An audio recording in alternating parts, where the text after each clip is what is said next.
We're now going to take a very quick look at the student's toolbox. There are many, many things that we can at our disposal to help us in our studies.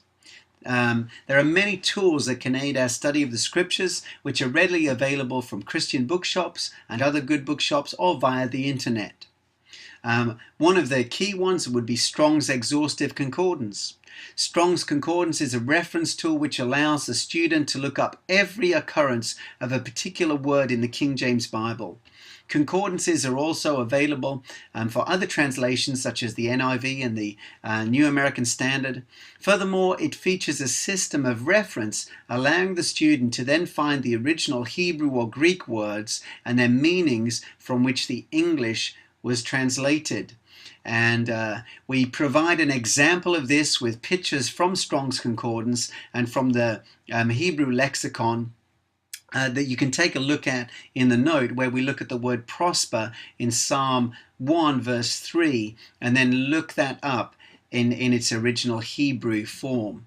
So I encourage you, just take a look at the notes now and just take a look and see what that word means and what we can draw from it. See, as we do this kind of study and we look at the original languages, it can greatly expand our understanding of what the original words mean and their original context. Other popular lexicons include Thayer's Greek lexicon for the New Testament and Brown, Driver and Briggs' Hebrew lexicon for the Old, among others. These tools can further extend our search of the original languages. Vine's expository dictionary also expands on the original meanings and can be very helpful to the serious Bible student. I strongly encourage you to get a hold of a copy of Strong's Concordance or find a version of it online that you can put to use as you study. There are also many handbooks of the Bible. One of the most helpful and easy to read is Halley's Bible Handbook of the Bible, but there are many more out there that you can get your hands on and begin to use as a help in your search of the scriptures. Another useful tool is a Bible encyclopedia and Bible dictionary. A good Bible encyclopedia is an essential tool providing students easy reference to almost any subject. They provide geographic, historic, and archaeological and cultural insights that may not be clear from the Bible itself or otherwise unknown to the student. A well-illustrated version provides more interesting reading. The International Standard Bible Encyclopedia and the Zondervan Pictorial Encyclopedia of the Bible are some of the most popular, and each comes in 4 volumes. The Holman Bible Dictionary is a 1-volume reference work that is also very sound. Smith's and Easton's are also very popular dictionaries. Commentaries.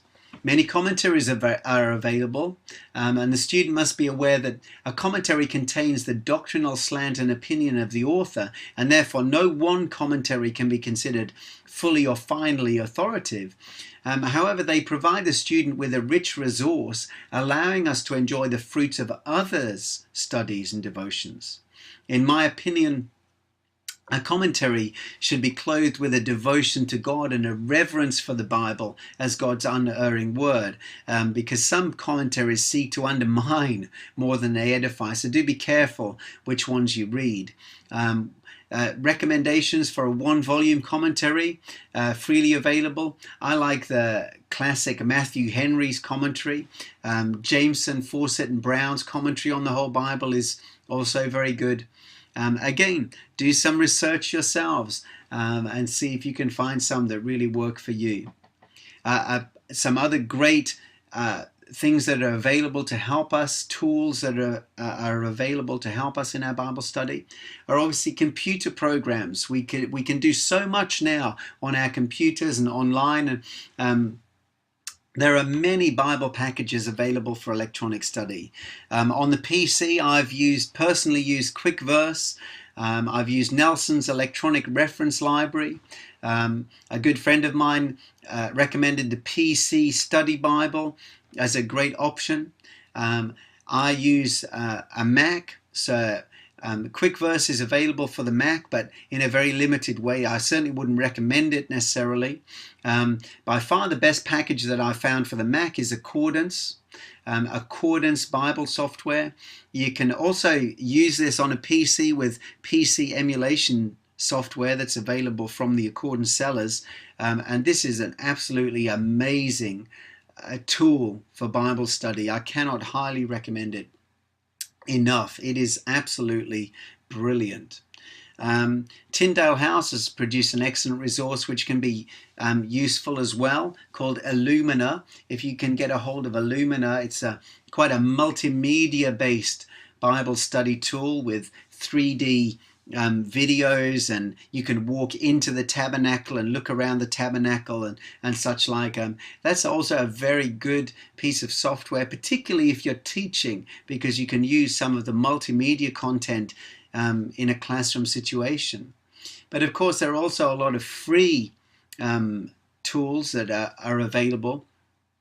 The Blue Letter Bible, www.blueletterbible.org, is a broad resource that includes many Bibles and commentaries that are free to use.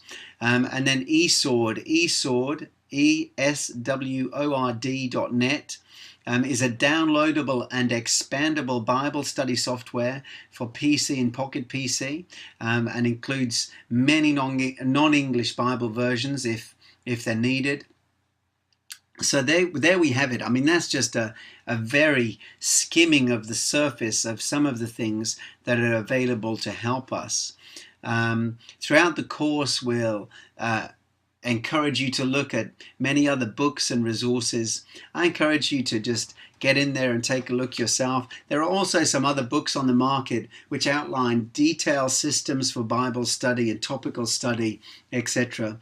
One of the most user-friendly, and one that I've read and used myself in the past, is by Tim LaHaye, and it's called How to Study the Bible for Yourself. We also include as an appendix to this session an introduction to R.A. Torrey's topical textbook, and in this he outlines some of his methods of study and gives some suggestions as to the topics that we could ourselves search out and study for ourselves. So I encourage you to do the student exercise from the book of Colossians that's on page 19 of this session's notes. I also encourage you to conduct a short topical study on a subject of your choice, utilizing some of the methods outlined in this lesson and in Torrey's introduction. Take some time now to just look through Torrey's notes and maybe review some of what we've read. Also in the appendix there's a detailed look at versions and translations of the scriptures, so you can get a more thorough understanding of the different versions, the translations, and the types of Bible that are available to the Bible student. I wish you well. God bless you. I hope this session has been helpful. And obviously all of these things that we've spoken about, you can begin to put to use straight away. God bless you, and I look forward to speaking with you again next time when we look at the nature and the power of God's Word.